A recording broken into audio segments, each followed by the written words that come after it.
Sometimes I feel like a star, but only strictly where I'm famous. I'm in this for the longest haul, like we'll see where it takes us. I'm throwing back these double shots like whiskey here is weightless. Cause this career I chose was even riskier than Vegas, yo. Hello, everybody. Welcome, welcome. It is Thursday night, and welcome to another episode of Live with Colby Rebel. And what a special, fun episode we have in store for you tonight. I am so excited. We actually have a pure, real animal communicator in the house. But before I get started and go into all the details, let me tell you just about a couple upcoming events that are going on. We have the Spirit Circle coming up, which actually that one is sold out. So this one is sold out, but there's another one in November. So just go to colbyrebel.com and you will be able to see that. And then actually in September, on September 8th, I believe it's a Saturday, I am going to go to Camarillo and do messages with Karen Anderson again. And we had such a great time last time. And I can't wait. So excited. So anyhow, enough about that. You can always go to colbyrebel.com, see all the info. But let me just get to our guest tonight because it is going to be so great. The guest tonight, she is a psychic, a medium. She's a teacher and just so amazing. I had the wonderful privilege of being on her show actually a few months ago and had such a fabulous time. And I know she's so incredible at Animal Communication, and I know you guys would love it. So I would love to welcome another UBN host of her own show, Charmed Life with Tricia Carr. Hi. Thank you Welcome. so much. I'm so honored to be on the show with you. Your amazing show, all of your beautiful audience. So hello, everyone. Thank you for having me. Yay. So let's talk about, what you do, psychic, medium, teaching, and then animal communication, right? Yes. Can you just explain to the listeners, what is animal communication? Well, when we're talking about speaking directly with an incarnated animal, then it is telepathy. It is heart-to-heart or even mind-to-mind communication on a vibrational frequency, energetic communication. So really everyone is telepathic. Everyone uses telepathy. It's really everyone's first language. I think that parents and their babies, they do communicate telepathically. I think that maybe we're conditioned to kind of relegate that communication to, we memorized their cries or, other kinds of physical cues.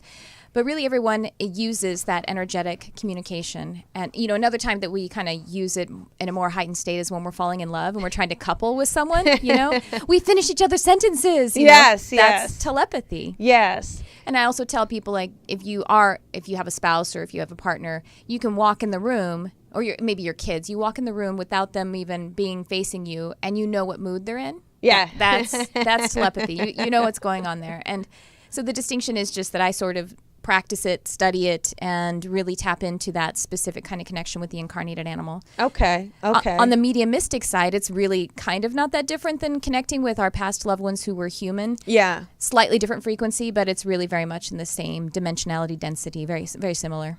And we were talking about the vibration, how it's like a radio station, yes. right? Mm-hmm. And how, you have to kind of dial into a pet frequency versus who would have been a human or a physical being. Mm-hmm. Well, I guess animals are physical, aren't they? But you know what I'm saying? Human versus. But I find, I find a lighter energy when dealing if children are in spirit or animals are in spirit. Yes. I feel like it's such lighter energy.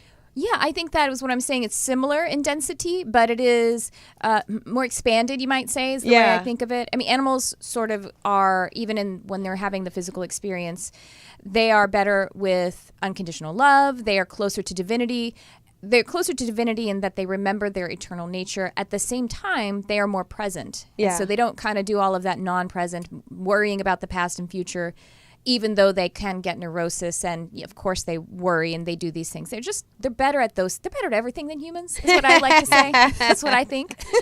We are going to definitely take some callers. So if you guys have a pet, an animal question, anything, call us at 323-992-3115, 323-992-3115.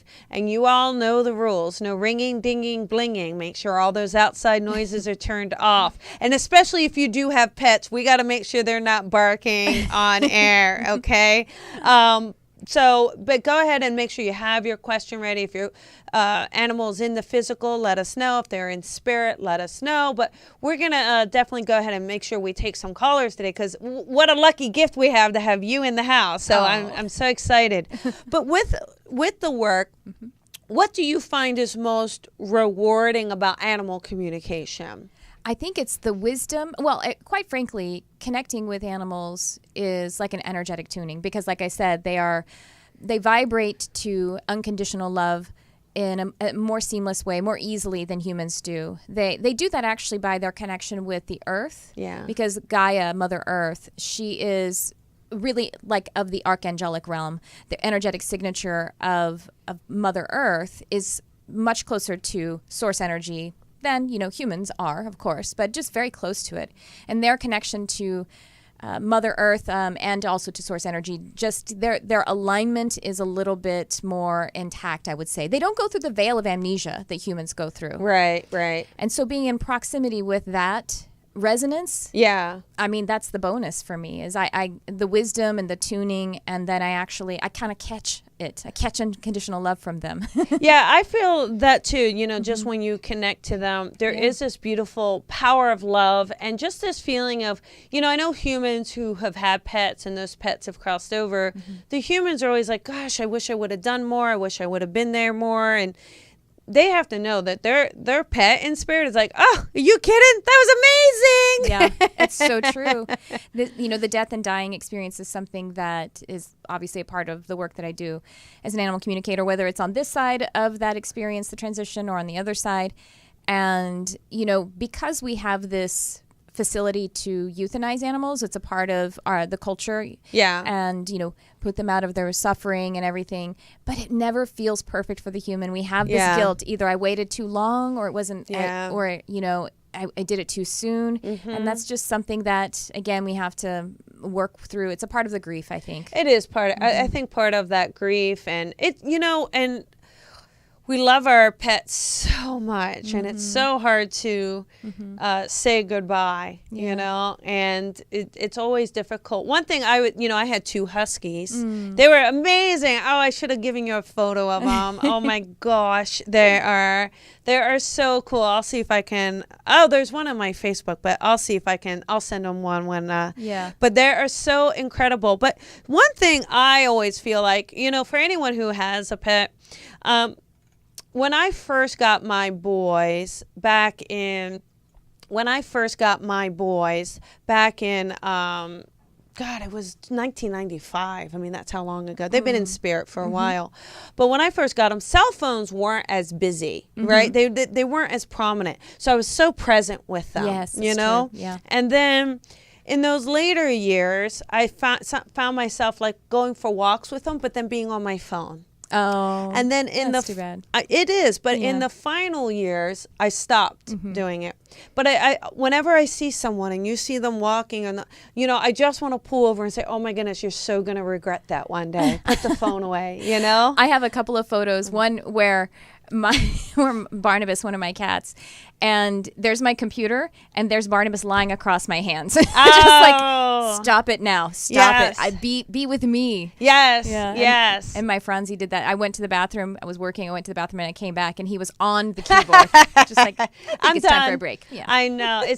Look, there's the boys. See, aren't they cute? Look at them. Oh, babies. Oh, right. Funny. Yes. So beautiful. The one here that I'm seeing on the left, is he kind of chocolatey? Is he kind of brown? Yeah. He's a rust color. Oh, yeah. So pretty. Yeah, they've been in spirit. But what's interesting, and maybe you can read into it if you want, but the brown one, I called him brown dog and black dog. It was actually Dakota's the brown one, Kendall's the black one. Okay. But Dakota was 6 months younger than Kendall. Dakota is 6 months younger than Kendall. Kendall is older. Okay, I saw Yes. Kendall a little more forward. Yeah. But Dakota passed a year and a half before Kendall. Kendall lived to 16 and 7 months. That's and I just felt like, and I, I will never forget Dakota, I think must have had a stroke or something, but I had to go rush him to the vet, and the vet was like, we have to put him down. He's not going to survive. Yeah. Kendall passed from a heart attack. Thank goodness. But because he knew I wasn't letting him go. I mean, he was in diapers. But I know one night, just being pack animals, and we were and one night Kendall, he just howled, but for the grief of, broke my heart. But what's interesting is how close we can be, and how I believe animals, we can have these soul contracts with animals. Do you believe that? 100%. I actually have been, I'm right in the middle of an animal communication program. I'm teaching it right now. And this was one of the things that I took to Spirit to be able to get, accurate information to be able to teach my students. Yes, we have soul contracts with them. Yes, of course, they are in our soul family, soul group, whatever you call that. They actually, many of them, the ones who are our animal family members, actually orient from the same oversoul. Even. Okay. So they're really, truly an extension of you. Sometimes it could be someone else that's close to you, like maybe it's your mother or your spouse or something like that, someone else you love. Yeah. The animal that's in your family may orient to actually be dispatched from that same oversoul, but a lot of times they're your own oversoul. Oh, wow. So that connection runs really, really deep. Yeah, it is. It's interesting, too, and I feel like just the way animals, right, don't they show us like unconditional love? Oh, yeah. And I mean, just how to love. Well, what's amazing about how they show us that unconditional love is because they are telepathic. It's their primary way of communicating and understanding the world. And so I just think it's really beautiful that we have all this, rejection of ourselves, the things that we criticize ourselves, and, the way that we're not showing love of ego. Ourselves. Yeah. And our animal, when they're just, you come home and they're just oozing love. Well, they know what's going on in your head, and they're actively protesting it, saying, no, this is you. You're this lovable. And they keep saying, right, you are lovable, and be present with me. Yes. And they're not, we sit there, I just thought of this in just this moment. We sit there and we'll look in a mirror and just tear ourselves apart. You look fat, you look at your hair, look at this. Our pets do not do that. No. They do not sit there, and are looking in the mirror saying, man, you really, Foo, you got to lose 5 pounds here. I know. Well, one of my guys, I kind of wish he would get a little shamed, because he's no matter how far I put the bowl from him, he still manages to pack on a little bit more than he needs. Or he says that he needs it all. I can't lose what I use, is what he says. It is really, really, it is really fun, and and you teach this now. So do you help people connect to their own pets, or just help animal communication in general? Tell us a little bit about that. Yeah, the program I'm doing right now, it's really for any level of development. And what's interesting, the reason it's really available, it's really something for any level of development. That was the first gift that I uncovered for myself. That opened up for me was animal communication. And then mediumship came after that. And it's interesting because I have, for example, one of my students who is really advanced, but she was in another program of mine where it was an intuitive intensive, like ground up, open your intuitive abilities.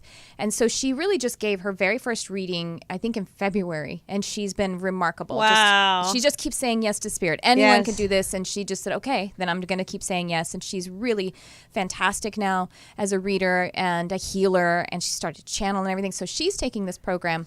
And the first week in the program, we started to practice, and she was doing her first reading, really, and she got accurate information, but she sort of got it from the intuitive. Like, basically, I would say, if we think about it directionally, this channel rather than this channel with the animal. Right. And she got healing information, so I was like, that's all that we ever need to do. Yes. As healers, is get helpful healing information. Yes. In this class, we're also developing a direct connection to the incarnated animal. So there may be some intuitives who connect with the higher self of the animal, or, and that's all really valid and awesome information. But I also teach the one we're connecting directly to, just like, the reason, like a doctor comes in and you talk to him for a while, Yes. and then he uses his medical knowledge and also intuition. Doctors do. Yeah. And you get the information directly from their perspective. And people love to hear, if you hear your own animal's personality spoken back to you, oh my gosh, it's amazing. Yeah, it is. It's, even when you do sessions to get someone, when that personality of that fur baby comes in, it is so much fun. And, you can see if they were like a little sassy pants, and, you can see if they're giving you a little attitude, and you're like, that's so funny. It is. Because we don't lose our personality, Right. they show us, and I think it's really, really, really fun. And so with this one particular student, we're just like you're saying, we're learning to tune to a different Yes. radio station. All of them are beneficial. Yes. But this is what I say. I'm actually an ambassador of multidimensional connection. I love to work on all of those radio stations. And some people Yes. specialize in one radio station or another.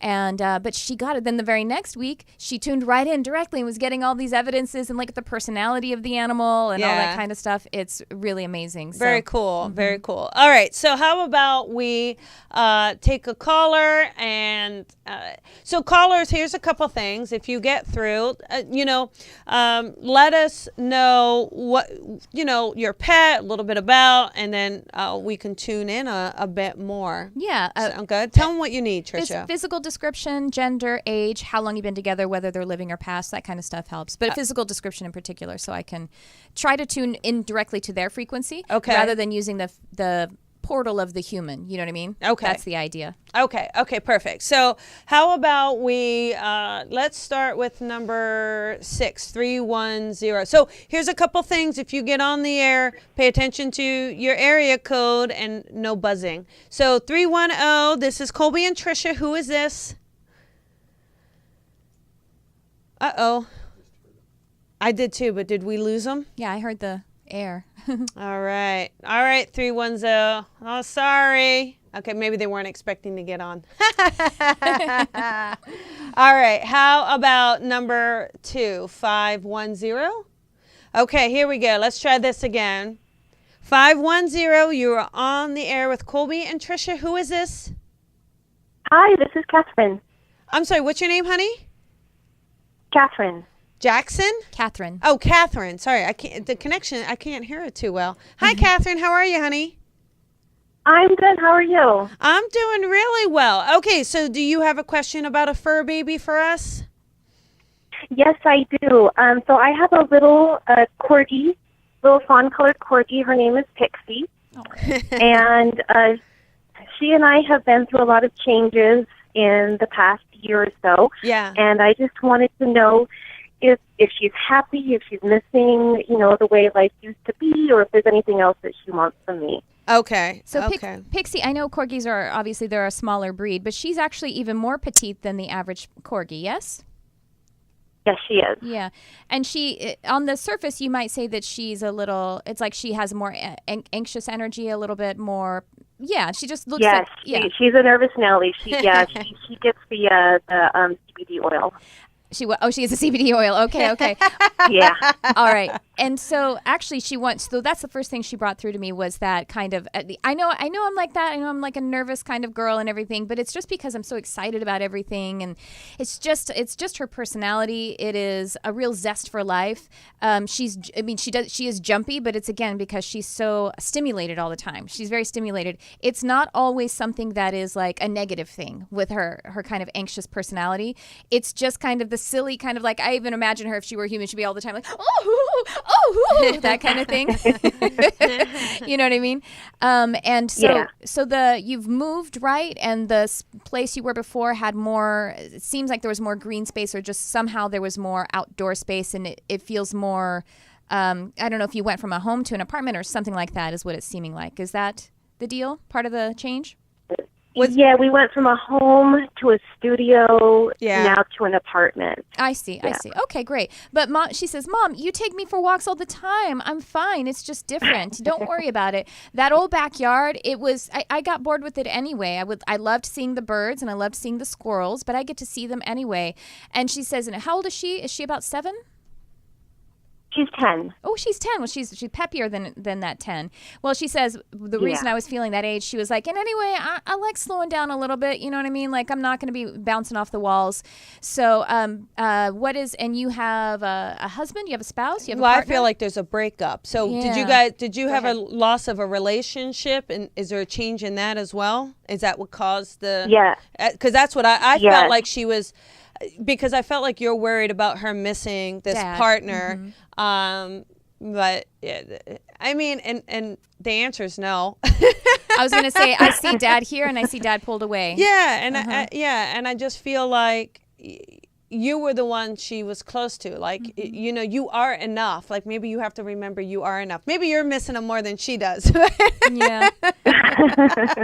She's your rock. Yeah. So even though she is a nervous girl, and of course you're her physical guardian, she really is your rock. And at her mature age, she is your spiritual guardian. So you can lean on her and you don't have to worry about her, generally speaking. And you do really well with the food. I love my food, Mama. Yeah. And she feels That's a good, little... 'cause it's pretty pricey. She feels a little prissy to me, though. Is she also a little prissy as well? Do you understand that? Like a little, like... Yeah, she's a little princess. Yeah, I was diva. Yes, diva. Uh-huh. Pixie the diva. But, you know, I feel like, you know, I think along the lines with Tricia, you know, she's so healing for you. And it's knowing that she's with you, especially getting through this transition. Do you know what I mean? And it's knowing that the two of you have a bond and a love that is so strong, and you are enough, okay? Yes. Amen. Nothing to add to that except, just, you know, you can drop the guilt as much as possible because our animals don't blame us for anything. No. They're in it with you. You know, even though we're their guardians, they're in it with you. They see us as their partners. So you guys are making, and also they always say to me, like, what? I made that decision with you. Like, what do you think? You think you're in charge? You're right. Yeah, they know what they're in for, okay? Yeah. Okay, thank you guys so much. That was really helpful. Yeah. Hey, real quick, on a side note, because we're going to keep this to pets, but I have to say that I know that there's another relationship for you, and it feels really strong. So I just want to tell you to hang in there, okay? Okay, thank you, Colby. You're welcome. Have a good night, Catherine. You too. Bye-bye. Oh, Pixie. That was fun. Pixie's adorable. She sounds like she's a lot of fun, right? Yeah. You can so when you get it, you guys, like we can kind of see her and feel her, and it is a lot of fun. Yeah. That's so again, you asked me what are the perks or what are the benefits? Just being able to virtually have all of the animals in the world that my husband won't let me bring to the house. You know what's crazy? Let me I'll share this with you too, and the listeners. I may have mentioned it to them. I'm not maybe not in detail. So this is just so crazy. And it happened twice. But I had this, I believe our spirits can come to us in dreams for visits. Of course. But this was, and I've had dreams of the boys that were visits, but this dream was so different and so crazy and so amazing. Because when we talk about the Rainbow Bridge and the other side, like I truly, truly feel that they literally showed me the other side of the veil. What is there? I mean, so I had this dream where I was by a beach and I was watching some lady's house, and I was getting ready to go to the beach, and then all of a sudden this canvas screen kind of comes down, and I was like, wow, this is just so interesting. I'm like, what's on the other side of this canvas screen? And I moved the canvas screen, and then all of a sudden it's like lush green and water, and all of a sudden, I just noticed all these Huskies, these dogs, and they're running and they're jumping and they're so happy. And then I look and I'm like, oh, Kendall, Kendall? And he's looking at me and I'm like, oh my goodness. And he just like, then he turns his head and I follow his gaze. And then over there, I was like, Dakota. But it was like they were showing me that they were happy. They were showing me that they were okay. They were kind of giving me a little bit of glimpse of, it was so powerful. I want to go there. I really wanted to go going there there tonight. I was like, take me. Yeah. They just wallow around in the puppies. It was so amazing. Wow. So we always talk about it, and I know we believe it, but to have those few moments of truly experiencing, I was like, holy cow. Yeah. Oh, well, holy Cow. husky. Beautiful. It was really neat. So for anyone out there, if you have a dream of your pet, it can absolutely be a visitation, just Yes. as a loved one. Absolutely. Right? Oh, yes, very much. Yeah. All right. How about another caller? Let us do, how about number 7630? All righty, here we go. 630, you're on the air with Colby and Tricia. It's Alan. Hi, Alan. How are you? Oh, I'm great, thank you. You have a so question? Of course, I'm calling about my little fur baby, my little boy. Okay, okay. He's a 2.5, 3-year-old miniature pincher and Jack Russell, and of course his name is Liberace. Of course, what else would his name be? Of course I would. So in any event, in the last year, we've had a year ago we moved to Los Angeles and just kind of got resettled and everything, and then just this past summer, just so much going on between dropping him off and starting off the new school year and everything. So it's just like, what does my little fur baby need right now from me? Oh, okay. Okay, got it. So now, Liberace, does he have a lot of dark color, like black? I mean, I know you say he's Jack Russell. Okay. Exactly. Oh, Yeah, okay. He's a black dog with tan spots and And white, some white. Okay. Sort of chest. Okay, got it. Great. Okay, good. Now I got he's showing himself to me. And so you said, so there's been some move and you want to know if there's some needs that he is, like just some requests right now. Yes. Sorry, he just. Yeah, what is. Yeah. I just saw. He's very high maintenance, of course. I just saw, like when I was asking, he just kind of like puts his breast out and he's like, quite a leader for such a little guy. He's got a lot of leadership to him. Bossy, huh? A little bossy, I would say, is a good way to put it. So he is, now I'll tell you, with the direct connection, when they start to talk about diet, we have to take it with a grain of salt, because I do the direct connection to the animal, and essentially they could be asking for candy all day long, but he does ask me for some treats that he used to get and he doesn't get anymore. Did you cut down, did you put him on a little bit of a diet? Because he's asking for more delicious things. He wants some treats, maybe some peanut butter. I don't know if he's allowed to have it, but this is what he's asking for. But I think it is because there's been some change, so he's kind of saying maybe a few more calories right now as I feel into his body. Take that with a little bit. Yeah, weigh into that a little bit. I know you do really well because I can see that he isn't fat. He isn't overweight. He's got that nice taut rib cage and everything, as we're supposed to see in doggies. But he's asking for a little bit of calories because that would soothe him a bit. Yeah. How does that seem to you? Yeah, that sounds right. He's very sensitive about his weight, so we don't talk about it very often. But he's not overweight, very right? sensitive. You're really good with keeping his weight in order, right? Oh, I try. Yeah, absolutely. Yeah. It's hard when I take him to the dog sitter and then he comes back and he looks like he's been eating really well there. Yeah. Oh, maybe that's it. Stop giving him the bones. Maybe he's getting spoiled there then. So maybe that's from the perspective of him being spoiled. Yeah. And go ahead. one thing, if I may, Yes. Alan, one thing I feel is I keep feeling the dog. Take your palm. I know you have a lot of healing, of physical healing in your hands, a lot of energy. Take your palm and put it to the dog's chest or heart. Okay. I just feel like it's so comforting to the dog. Like it will really ground the dog in any second. It really reassures them. Okay. So I keep feeling like just do that, even if it's for a minute or two a day. It's like really feels like that just tells the baby everything is okay in that moment. It's so unbelievable. Give it a try. Mm-hmm. There's actually, that animals actually have an extra personal chakra that humans don't have. It's called the Brachial Chakra, and it has to do with managing the human-animal bond because, they're basically under us insofar as we not that they're not equal to us. I don't believe in that dominion thing, but in that we are less conscious than they, generally speaking, and they live under our rule. That's just how it is because of how the humans are composed.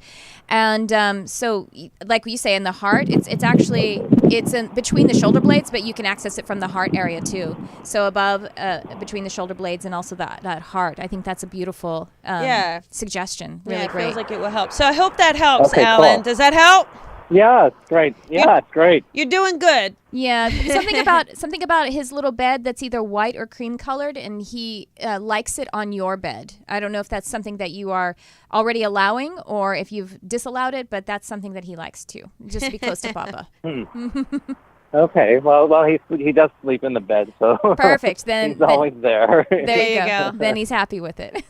Awesome. Just happy time. All right, Alan, you have a great night and lots of love to the baby. All right, thanks, Colby. Bye-bye. Bye. Okay. Yes, I always had the dogs in my bed too. Big old, they took up more room than I did.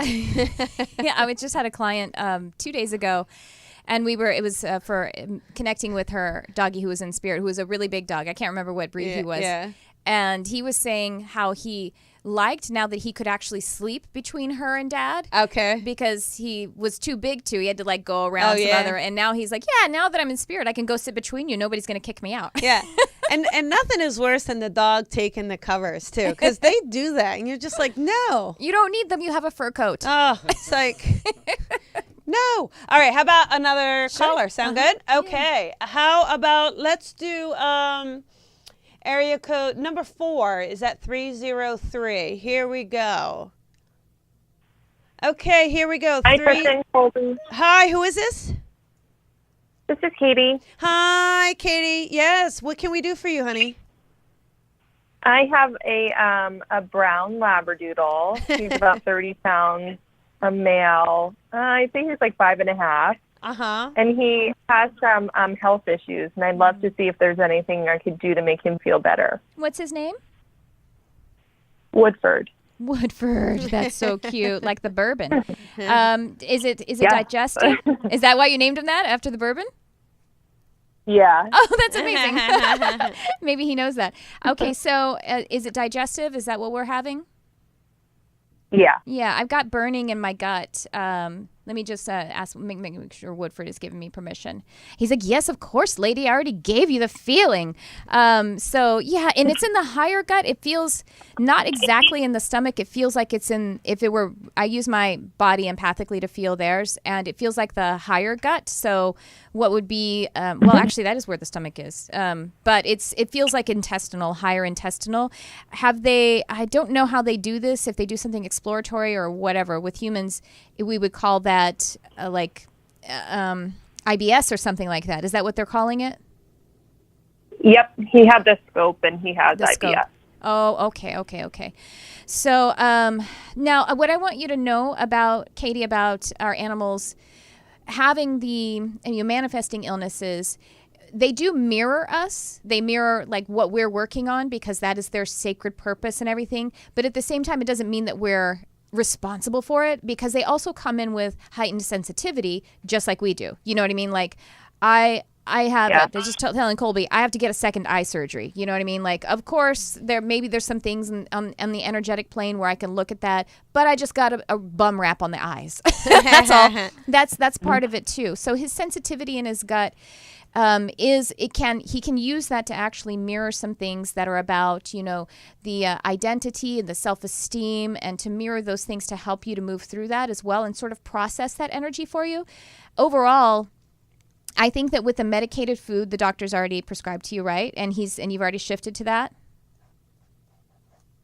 We shifted away from a medicated food to raw food. Okay. That feels good, though. That's what I was thinking. Yeah, the shift in food is going to soothe it out a lot. It feels like he's going to be going into remission. This is actually me switching to intuitive, since there's only so much information he knows about his own. He's not a doctor himself either. He's going to go in and out of remission with it. Every now and again, you'll see some loose stool again, but it's not something that ultimately shortens his life, really, and it's not something that's going to cause like cancer and that kind of stuff is what we worry about about when it's something that is ongoing and chronic. Yeah. So you guys, and the exercise is fine. You can keep the exercise going. That actually helps because it helps to process the energy that would be dumping into that area. But he's not in a ton of pain. It just he gets discomfort every now and again. Yeah, and I think too. Have you done something? Because I feel like switching to the raw diet is going to help his skin too. So I don't know if he gets itchy but I feel like it had to do with the medicated food. So it feels like, because I just see him like, ugh. Yeah. Dry skin. Yeah, it was really like flaky. Yeah, and it's gotten better every month we've kept him on the raw food. I think his little system to me, when I tune into it, really likes it. It's like autoimmune. You yeah, know what I mean? it That's really what likes happens. it. I have the same thing with I have digestive issues that I have to watch, and if I get compromised, it's autoimmune, and then everything like skin, I might get skin problems, blah blah blah. So he's just a sensitive guy, and he came forward that way to just as a divine purpose and to help you with things and to help himself with the experience as well. But ultimately, he's you're doing really well, and you guys pay him all the attention that he needs, and he knows how to manage his energy so that he doesn't experience a ton of pain. All right, Katie. Okay. I hope that helps, honey. Thank you. You're welcome. Have a good night. You too. Bye-bye. Bye. Sometimes too, we care about our pets more than we do our own bodies, don't we? We will rush them. How many times do you know that you need to go to the doctor? You need to, and you'll sit there and put it off. But the minute your baby gets a little sneeze, I gotta run it to the vet. It's sneezing. I went 2 times actually. I took my cat Franzi when he had just came home to live with us, and I took him to the vet because he's white on his face, and he had this brown stuff. He was getting this brown stuff under his nose. I took him to the vet, and the vet was like, "Those are boogers." He's like, "They're just it's just boogers basically." And his face is white, and so you could see it. And $60, please. Yeah, to hear boogers. Oh my goodness, so funny though, right? Mm-hmm. All right, how about another caller? Sound good? Sure, yeah. Okay, how about 541 number 8? Is that? Okay, so here we go. 541. You're on the air with Colby and Tricia. Who is this? Hi, ladies. This is Toby. Hi, Toby. How you doing? I'm good. How are you? I'm doing great. Great. I'm doing great. What can we do for you tonight? Well, I have a lot of concerns about my German Shepherd. He's a male. He's about 9 years old. I'm not sure how much you want to What's his name? about his health. What's his name? Jack. Jack, okay. And it's a health concern that you have? Oh, he doesn't. Yeah. He's really concerned about how you're worried about it. Okay, is it respiratory, heart, somewhere around in that area? He's got a few things going on, but I'm worried about if I'm keeping him out of pain with his hips. Oh yeah, his hips. That's what I was getting you got to. the hips. Yeah, Okay. But we expect that with larger breeds And Shepherds, it's kind of the hip dysplasia and is pretty Huskies. common. So probably because I had Huskies, so I was like, oh, hips. Okay, go ahead. Sorry, hon. What were you gonna say, Toby? I just want to make sure he's a real challenge to take to the vet. So I just want to make sure that he's not in any, major pain. Okay. Well, so has he been on the pain meds before? Have you put him on something? Because I feel him sometimes talking about slipping out of being able to manage who he is, and he doesn't like that so much. So has he been on pain meds? Yeah, I try and use the CBD because I don't want him on the Rimadyl all the time. Yeah. But it sounds like just that. The CBD he likes, that feels mellow and that feels normal. He just he's is a bit chill and it feels fine. The CBD doesn't take the pain down all the way, but it definitely makes him feel chill. It almost makes him not be so concerned about it. Yeah. And it actually takes the pressure off because he's getting there's something about the respiratory system that maybe it has to do with when the pain is kind of at a pitch that it compromises his cardiopulmonary response. I think that's what it is. And but he's concerned about how you're concerned, sweetheart. That's how they're.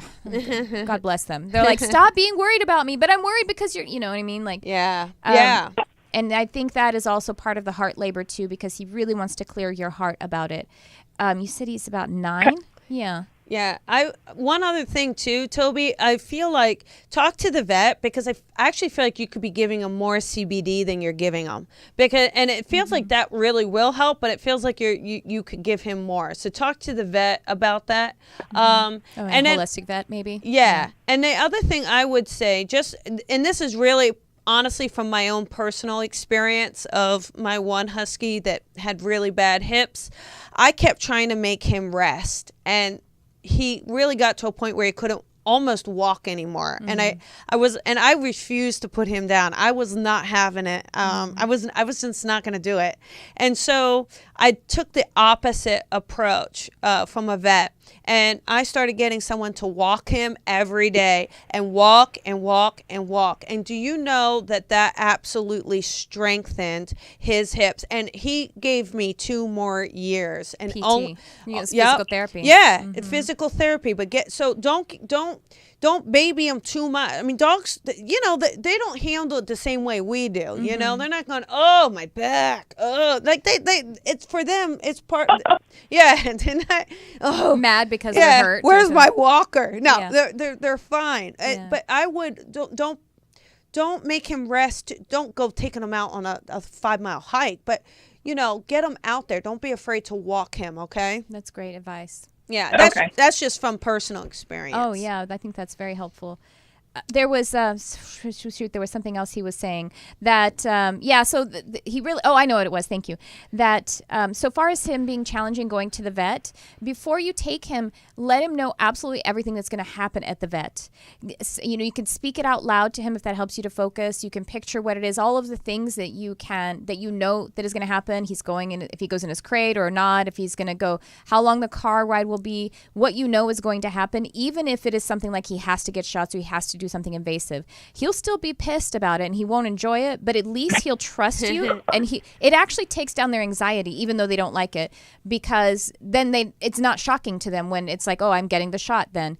But also because sometimes when he has to go to the vet, it isn't as big of a deal, but he's going to assume it's a big deal every time. So if you can try to really convince him it's not a big deal this time, at least for those times, that's going to really help him too. Yeah, there you go, Toby. I hope that helps, honey. That helps so much. Thank you. Have a good night. You're welcome. Have a good night. Love to Jack. Yes, actually, I would love to say to everyone listening about speaking to your animals. First of all, your animals, as I said, they are telepathic. They hear you. They don't listen to all of our thoughts because we have 60,000 to 80,000 a day. So they tune us out because they have to be with their own thoughts. But they do hear us. I liken it to walking down a busy street, maybe in Manhattan. If someone says your name, you're going to turn around. If someone is like emotionally charged, you're going to turn around. Or if someone's just speaking directly to you, your friend's talking to you, you're going to pay attention. Yeah. And so you can call out to them. They will hear you or listen to you when you call out to them. And speak in affirmative language with them, because this is something that humans do. We say, don't be scared. Yeah. They hear the subject of that sentence is scared. Yeah. And they don't unravel it. So if we want our animals to be calm, we say, be calm, be at peace, we're safe, everything is good. We're that kind of affirmative language rather than negating language, negative language. That's actually how they understand things. I was one time teaching a class, and Franzi, my cat, was trying to walk across my computer keyboard. It's so hard to speak in affirmative language because we just don't do that as humans. Yeah. And I have on video where Franzi was trying to walk on my keyboard, and I said, don't step there. Don't step there. And he kept putting his foot out. I would say, don't step there. And he put his foot out. Don't step there. And then I said, will you walk over there? And he goes, oh, okay. And then he walked over there. And I'm like, see? Could have just done that the first time, Mom. Yeah. There we go. All right. So here's the deal. We're coming down to the few minutes left here.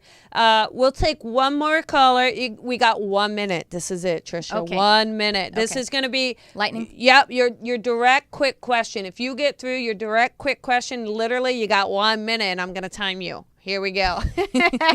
Number 9-213. Okay. Wow, yay. Yes. Okay, I'll make it quick. Okay. Tricia, I have started, you actually just touched on this, but I've been talking to my dog. I feel like he is really understanding and hearing me. I want to know when I'm going to hear him. All right, All so right, done. Okay, go ahead. Lightning round. All right, the best way to start practicing animal communication, to know that you're hearing someone, to hear the animal, is with someone else's animal, because your animal is an extension of you and is in your head all the time. It's like if I were to touch Colby on the arm, she's going to recognize that more. She's going to be more sensitive to that than her touching her own arm. But then she can touch her own arm with a more focus and know that she is feeling that sensation. So when we speak with an animal who is foreign to us, then we recognize how we actually can reproduce that with more focus with our own animal. And I'll tell you, just long story short, meditation. That tunes you into the frequency that you intend. Okay, there you go. Thank you. You are so welcome. Have a good night, honey. Was I too long? Sorry. No, that was really good. All right, so do me a favor, Tricia. If you'll just let everyone know where they can find you, please. My website is Tricia Carr Charm. It's TRICIACARRCHARM. I have on-demand classes there. I have several live classes every about every other month. I actually have a class, a single class called Develop Your Mediumship and Intuitive Abilities. What? So it's wrong. Sorry. No, that's okay. Oh, okay. Am I going too long? We're almost done. We got yeah. Tricia Carr Charm. Find me. And Charmed Life with Tricia Carr. I would love it if you would follow my show as well. There we go. I really appreciate having you on. Thank you so much. And everything's on the website, right? Yes. Okay, perfect. So you guys go to Tricia Carr. Have a wonderful night. Thank you so much. Thanks for having me. Bye, everybody.